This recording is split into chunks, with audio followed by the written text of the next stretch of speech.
como todas las colegas y los colegas que han pasado por acá consideran que su tema es un tema que merecería un panel completo, yo no soy la excepción. Tengo 10 minutos para hablar de la reparación integral para feminicidio o femicidio, o sea, pensar en elementos o en herramientas que sirvan a operadores y operadoras de justicia en el tema de la reparación.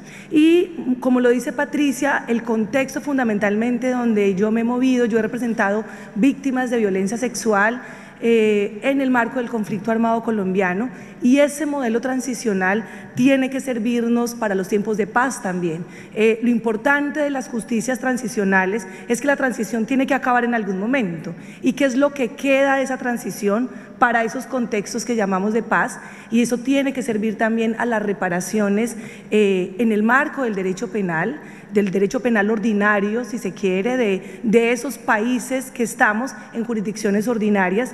Y ahí yo quiero plantear como 3 ámbitos fundamentales en el que tendríamos que pensar la reparación. Uno que está muy ligado a la respuesta del derecho penal. Yo creo que esta mañana se decían cosas muy interesantes sobre el límite, lo insuficiente, pero eso no quiere decir lo no pertinente del derecho penal, pero ya vamos para allá. Primero, lo que se le pide en reparaciones al derecho penal o lo que se le podría pedir.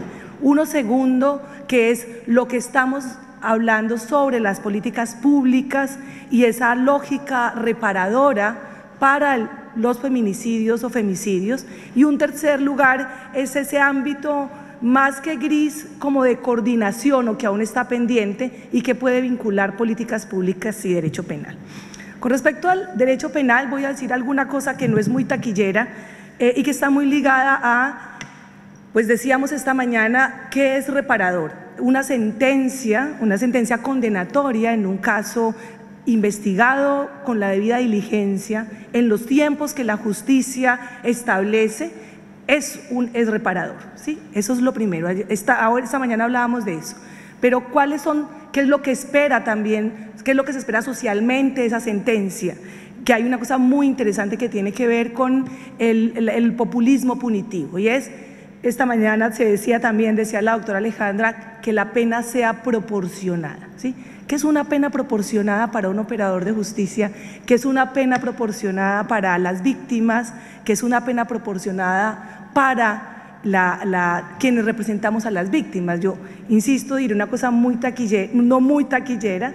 En mi país el límite, el quantum punitivo es entre 20 y 40 años. Y muchos operadores y operadoras de justicia me dicen, yo no me voy por la figura del feminicidio porque subo mucho la pena. Entonces, una pena de 20 años es desproporcionada, pero ¿desproporcionada para quién? Para el procesado, ¿sí? Yo sé que todas lo piensan, aunque ninguna se atreva a decirlo, ¿sí? Si ya que en lógica de quantum punitivo, o sea, yo soy abogada, feminista, represento víctimas. Antes de representar víctimas, como muchas abogadas de universidades pobres, salimos a litigar y montamos despachos y demás. También representé sindicados en justicia ordinaria. En la lógica del derecho penal, una sentencia es reparadora no porque aumente las penas. Con ELA y con la organización de la Articulación Regional Feminista hemos estudiado sentencias de penas muy altas, pero donde el discurso, la narrativa de la judicatura, de las juezas y jueces, son narrativas discriminatorias. O sea, decir, por ejemplo, en una sentencia de violencia sexual, es creíble el dicho de la víctima, aunque sea el dicho único, porque en su relato se demuestra poca experiencia sexual. O sea, ¿qué diremos con aquellas que hemos tenido más de un esposo o esposa y demás? ¿Sí? O sea, pero eso no es una sentencia reparadora. Entonces, a las feministas y a las abogadas feministas y penalistas se nos acusa de punitivistas, de que nos hemos equivocado porque hemos ido detrás de la pena. Y pues yo quiero decirles que no siempre es así, que una pena proporcionada no es la pena de 40 años, ¿sí? No está dada con el quantum punitivo, ¿sí? Representa una sentencia que sea que se ajusta también con el relato y la historia de la víctima. Y aquí una cosa más para salir del derecho penal, aunque habría mucho por decir, pero ya llevo como 5 minutos y solo me quedan 5 para los otros 2 temas.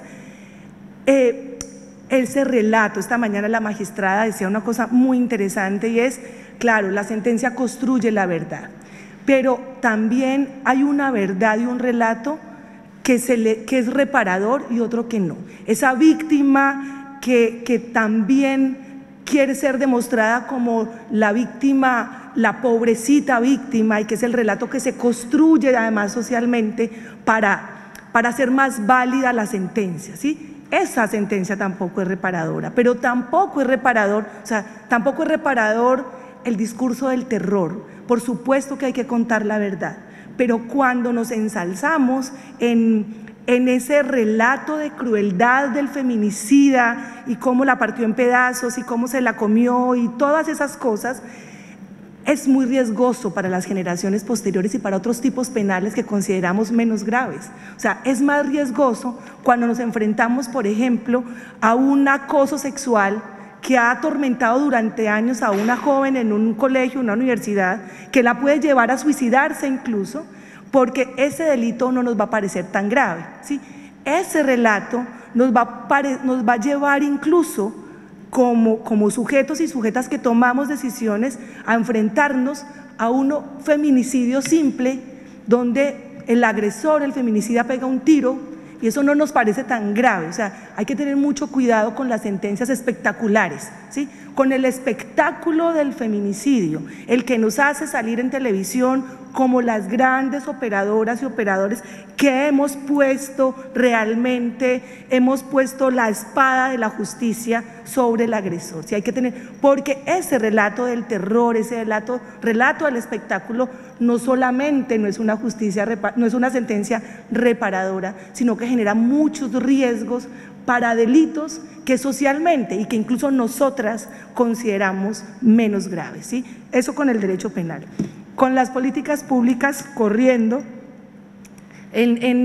creo que hay elementos muy importantes reparadores, hay que ver quién decide eso, pero en las políticas públicas, por ejemplo, en la ley de feminicidio en Colombia, existe la obligación de que el Ministerio de Educación forme en los colegios sobre el tema del enfoque de género. Una acción de incumplimiento hace poco que el Consejo de Estado dijo, sí, es verdad, Colombia, el Ministerio de Educación no está cumpliendo con eso. No es que se pida capacitación, porque yo sí creo que mucho funcionariado está sobrecapacitado. Se pide tener la prueba, son abogados y abogadas, de estar formado y formada en derechos humanos, derecho internacional humanitario o género para asumir un cargo que esté ligado a estas situaciones. ¿Cómo se forman, cómo se capacitan? Eso será responsabilidad de la Judicatura, del Ministerio de Justicia y demás. Pero realmente en política pública no es la capacitación necesaria, sino la prueba de que ya está capacitado para poder ejercer el cargo. Bueno, en los temas de registro también, aquí tienen muy buenos registros, por ejemplo en Argentina.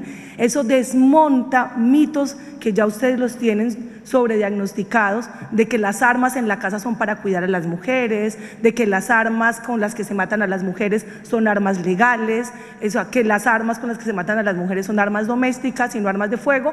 Los registros en Argentina demuestran que todo eso es mito, que todo eso es mentira, y en ese sentido la regulación, ¿por qué? Si en violencia de género se puede tomar la decisión de quitar un arma al agresor, de prohibir que siga circulando con esa arma, ¿por qué en política pública no se podría pensar en la transformación de lo que significa la circulación de armas pequeñas que cobran la vida de las mujeres? Entonces ahí creo que hay un gran camino. Ahí hay temas en salud también que son muy importantes, pero no sé, Patricia, cómo estamos. Y lo último que es muy importante y es el aprendizaje o lo que tendríamos que aprender de la justicia transicional y la justicia ordinaria. En Colombia hay una figura ahora que se llama los TOAR, que son los trabajos, las actividades y las obras con enfoque restaurador que deben hacer quienes han cometido crímenes, ¿sí?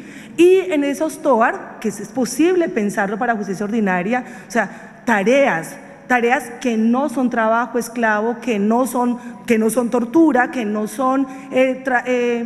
están cometiendo otro delito contra el agresor, pero que está diciendo usted tiene que cumplir responsabilidades sociales, ¿sí? Que creo que podría ser muy interesante pensarlo. En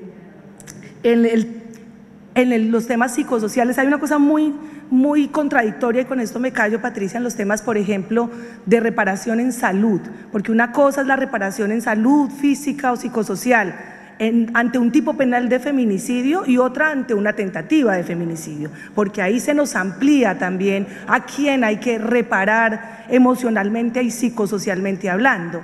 Sin embargo, por ejemplo, la ley en Colombia de feminicidio, que además surge por una mala atención, surge en el marco de un acto muy cruel contra Rosalvira Celi, que yo sé que se conoce en la región, que es violada, empalada y que muere, pues de lo que se muestra en el estudio es que también la mala atención, la violencia institucional lleva a que efectivamente ella se muera, y aún así la ley misma no contempla ninguna acción en política pública en salud. Fíjense en eso, siendo además uno de los actos que más se nombró, cómo se llevó al hospital donde llevan a las pobres y no a cualquier hospital que quedaba cerca, cómo la atención fue tardía y demás, y cómo eso provocó la muerte. La norma no tiene absolutamente nada, ¿sí? Entonces creo que ahí también es muy importante volver, y lo decía esta mañana, lo decía Natalia, es volver al poder simbólico del derecho, o sea, la responsabilidad que tiene la sentencia, las posibilidades que tienen las sentencias no están exentas de decir cómo no es suficiente, la responsabilidad que tiene la sentencia y la necesidad de seguir pensando en cosas innovadoras, y que la justicia restaurativa o transformadora no nos sea exigible solamente a las mujeres, con una cosa muy importante que también se aprende del proceso transicional y que procesalmente no tendría ningún problema en ponerlo en el centro del proceso, es la participación de las víctimas,